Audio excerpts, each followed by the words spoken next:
Hello dear students, कैसे हैं आप लोग। आज का वीडियो बहुत छोटा होने जा रहा है लेकिन कॉन्सेप्ट है बहुत इंपॉर्टेंट, क्योंकि area topic class 12th CUET को लेकर एक कॉन्सेप्ट मैं बता रहा हूं जहां पर हमारे को पैराबोला और उसके LR का एरिया निकालना है। और पैराबोला की इक्वेशन हमें दी ही नहीं है, सिर्फ लेंथ ऑफ द LR दिया हुआ है। तो आइए वीडियो में एंटर करते हैं। क्लास 12th और CUET के लिए और साथ साथ JEE के लिए एक बहुत इंपॉर्टेंट क्वेश्चन है ये। Find the area bounded by parabola and it's lattice rectum, जिसको LR भी कहते हैं, of length 4a units. Question में एंटर करने से पहले सबसे पहले ये समझना पड़ेगा कि LR की इंपॉर्टेंस क्या है। अगर मैं आपसे पूछूं कि दो सर्कल्स इक्वल कब होते हैं, तो आप कहेंगे सेंटर से कुछ लेना देना नहीं है। अगर दोनों की रेडियस सेम है तो दो सर्कल्स इक्वल हैं, उनका एरिया सेम होगा, चाहे कुछ भी सेंटर हो। अगर मैं एरिया की बात करूं तो πr² and this is irrespective of the centre of the circle. चाहे सेंटर 0 0 हो, चाहे सेंटर थर्ड क्वाड्रेंट में हो, अगर रेडियस बराबर है तो एरिया भी बराबर होगा। अब मैं इसको पैराबोला के लिए कैसे अप्लाई करूंगा। मैं जब दो पैराबोलास की बात करता हूं, कहीं पर भी हो वो, चाहे ये हो, चाहे इस तरह का पैराबोला हो, चाहे वो एक स्टैंडर्ड अपवर्ड पैराबोला हो, ये सारे के सारे पैराबोलास इक्वल होते हैं जब इनका LR उसकी लेंथ 4a होती है। चाहे वो सिमेट्रिक हो, स्टैंडर्ड हो या ना हो, तो ये सारे के सारे पैराबोलास इक्वल होते हैं, क्योंकि इन सब में आप देख रहे हैं कि LR सेम है। तो पैराबोला के केस में LR की लेंथ अगर सेम होती है तो पैराबोला सेम होते हैं।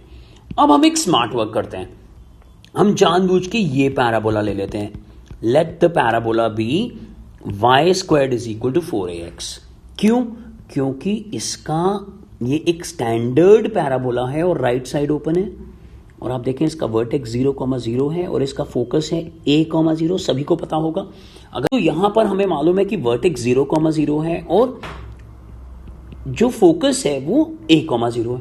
अब फोकस से पास करती हुई एक लाइन है जिसको LR बोला जाता है, लैटिस रेक्टम, और इसकी लेंथ होती है 4a यूनिट्स। 2a यूनिट्स ऊपर होती है और 2a यूनिट्स नीचे होती है। हमने जानबूझकर ये वाला, क्योंकि एरिया तो सबका सेम आएगा, तो हमने वो ले लिया जिसको लेकर हम कॉन्फिडेंट थे।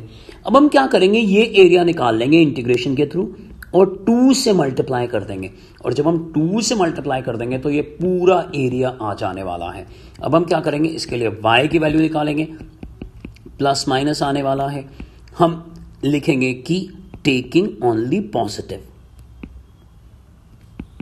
क्योंकि हम अबव द एक्स एक्सिस निकालने वाले हैं, तो हम ये एरिया निकालने वाले हैं ट्वाइस इसलिए कर दिया। अब ये एरिया निकल जाएगा पॉजिटिव रूट के साथ, और ट्वाइस करने से नीचे वाला एरिया भी निकल जाएगा, जो कि किससे बाउंड हो रहा है, LR से बाउंड हो रहा है। ना तो एक्स एक्सिस से बाउंड हो रहा है, ना तो y एक्सिस से बाउंड हो रहा है। और अब इसकी वैल्यू हम लिखते हैं, √4 2 हो जाएगा, √a √x dx। और आप मुझे लिमिट्स बताइए कि लिमिट्स क्या होंगी। ये लिमिट्स होंगी 0 से लेके a तक। वैसे आपको बता दूं, ये कोऑर्डिनेट्स होते हैं a, 2a, और ये कोऑर्डिनेट होगा a, -2a, तभी तो लेंथ 4a बनेगी ना। बट हमें उससे कुछ लेना देना नहीं है, हमें x की लिमिट्स देखनी है। कांस्टेंट को मैं बाहर लिख रहा हूं, लिमिट्स को दोबारा से लिख रहा हूं, और अब √x का इंटीग्रेशन, जो कि बहुत बहुत आसान है, हम यहां √x का इंटीग्रेशन करने वाले हैं और फिर लिमिट्स को पुट कर देंगे, और लिमिट्स हैं 0 to a। तब तक मैं यहां 8/3 √a लिख रहा हूं।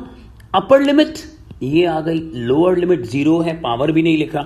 तो अब हमारे पास आंसर आ गया a की पावर 1/2 इंटू a की power 3/2।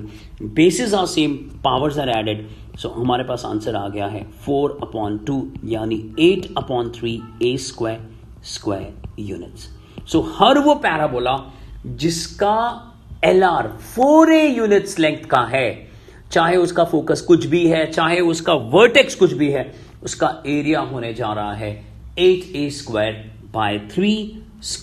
Units. Thank you very much. तो आई होप ये छोटा सा वीडियो आप पे बहुत इंपैक्ट डाल रहा होगा, आपके कॉन्सेप्ट को क्लियर कर रहा होगा। बच्चों, इसी तरह से सारे वीडियोस करते रहिए। चैनल को, अपने दोस्तों को इस चैनल के बारे में जरूर बताइए। चैनल को सब्सक्राइब कर लीजिए, बेल आइकॉन प्रेस कर लीजिए। बच्चों पढ़ते रहिए और आगे बढ़ते रहिए।